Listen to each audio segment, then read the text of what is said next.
The colonel's sleep was abruptly interrupted when his silenced cell phone vibrated on the nightstand, like a coping saw on a piece of tin.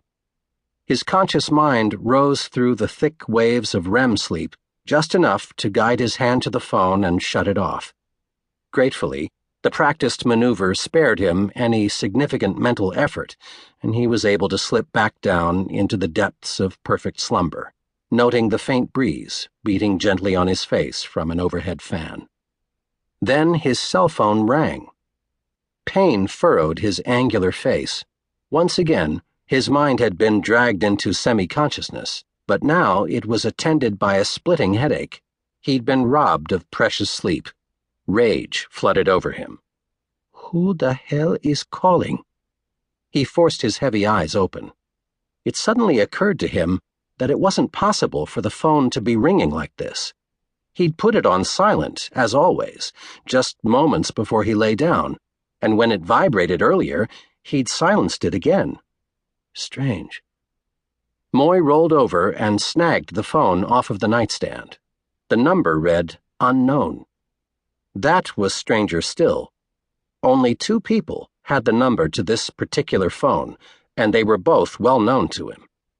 The first was General Mwanga, the overbearing Ugandan army officer in charge of the African Union Military District, to which Moy's command theoretically reported. That was a phone call he would have to take, despite its inevitable unpleasantness. The other was Sir Reginald Harris, the English lord and bleeding-heart administrator of a charitable family trust. But that would have been a very enjoyable phone call to receive.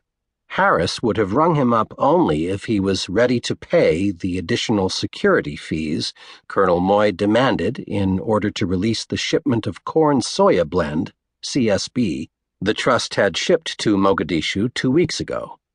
Harris's CSB shipment was intended for 3,000 starving Somali children at a refugee camp 100 kilometers toward the northwest.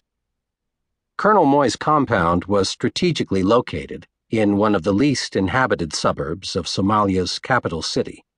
As the commander of a unit of Kenyan troops assigned to AMISOM, the African Union Mission in Somalia, Colonel Moy's responsibility was to ensure the safe transport of much-needed foodstuffs from Mogadishu's revitalized deep-water port to the hinterland, where famine had once again displaced over 1 million starving Somalis.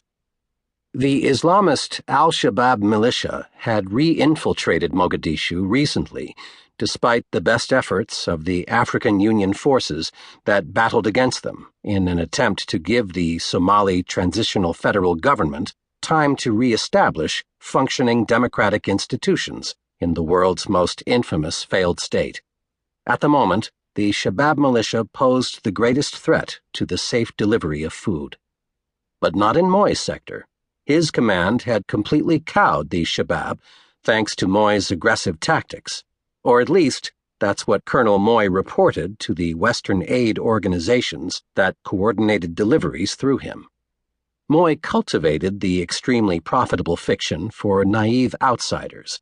The Shabaab left Moy alone because he paid them in hard currency, not because they were afraid of him. Since it was likely neither Mwanga nor Harris calling him, Moy snapped off the phone again, but now he was wide awake. Damn it. It was only 3:22 p.m. He decided to fetch a cold beer from his refrigerator. He padded barefoot across the silken, hand-woven carpet toward the tiled kitchen area. The cold marble felt good on his aching feet. He flung open the stainless steel Bosch refrigerator and yanked out a frosty cold Stella Artois.